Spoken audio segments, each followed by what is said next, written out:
That's no secret that Republicans don't want people to vote. They actually do really well when a majority of people don't come out. And look, you know, if you don't believe me, you can just go back to Paul Weyrich, right? He's the father of the modern conservative movement. He admitted on tape that, yeah, we don't want people to vote. In fact, we do worse when more people vote. So we need to come up with ways to make it so that less people get involved in democracy. We call it the goo-goo syndrome, good government. We don't want that. We don't want people to vote, okay?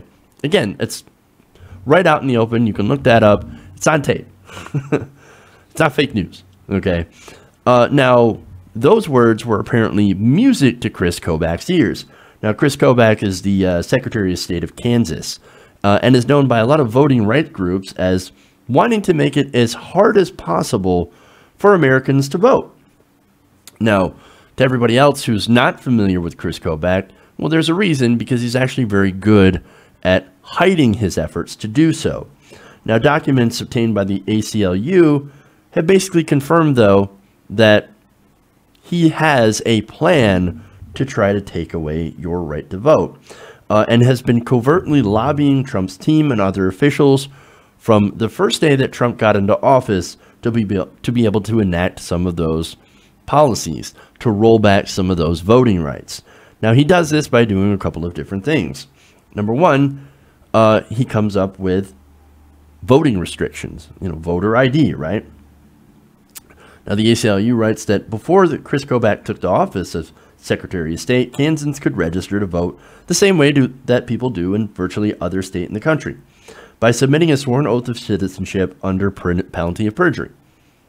In 2013, Kobach implemented a law that he had pushed through the Kansas legislature 2 years earlier, requiring people to track down a citizen document, such as a passport or birth certificate, or be barred from the ballot box. Now, no, look, I know a lot of people are like, well, I have my birth certificate, or I have a passport, so what's the big deal? You can just go and get those pretty easily, right?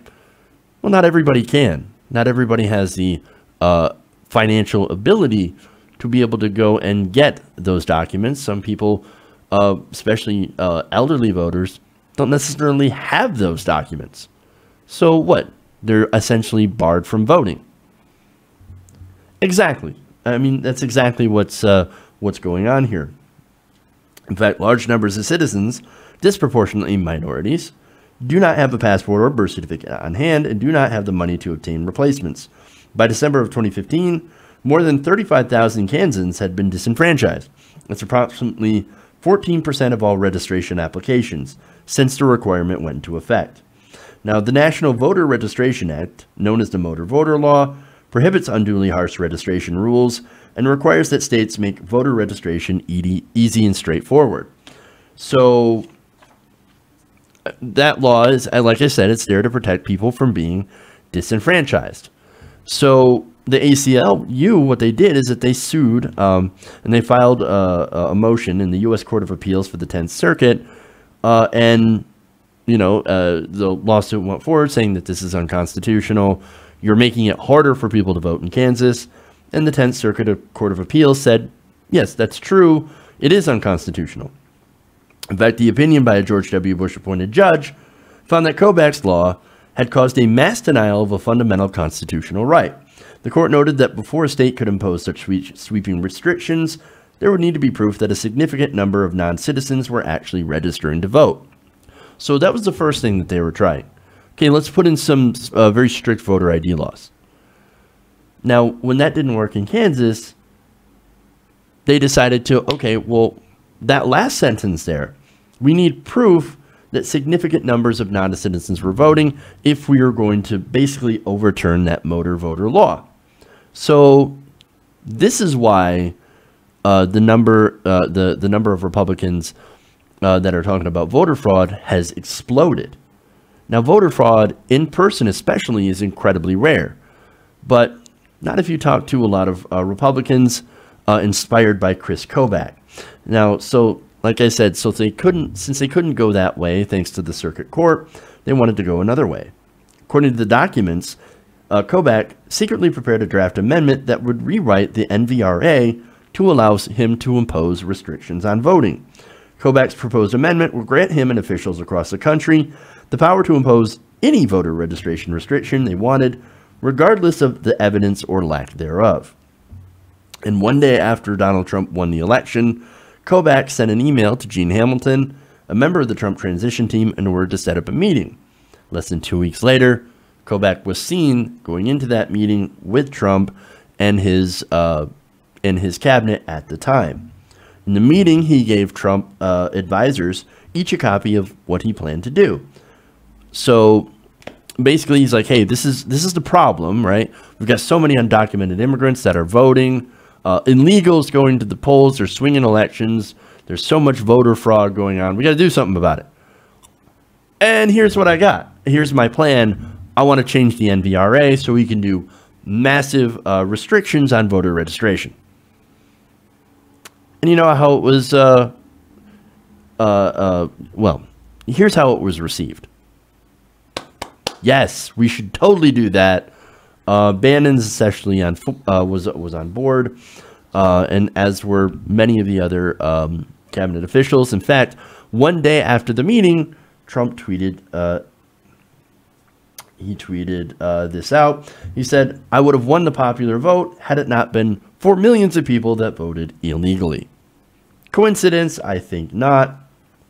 And so, you know, thanks to that meeting and thanks to him convincing President Trump, Kobach got a posting on Trump's Voter Fraud Council. So that's the council that's going around asking for way too much information from voters, and that's been shut down.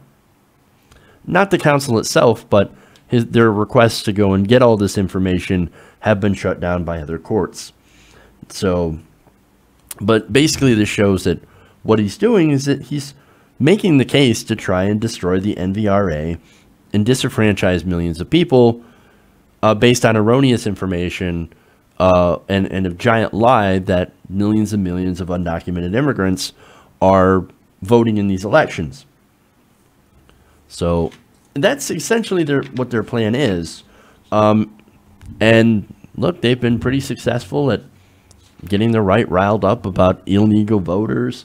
I mean, you know, I still hear people talking about those 3 million people that that voted, that made that put Hillary Clinton over the edge in the 2016 election. It's all part of their plan to try and take away the voting rights of millions of people who primarily vote for Democrats. It's not a coincidence. It's not an accident. They're targeting the people that would vote against them. That's what Kris Kobach is up to. That's what this voter fraud thing is all about. So continue to see them attempting to try and suppress your votes using that ridiculous excuse of voter fraud. It's not real.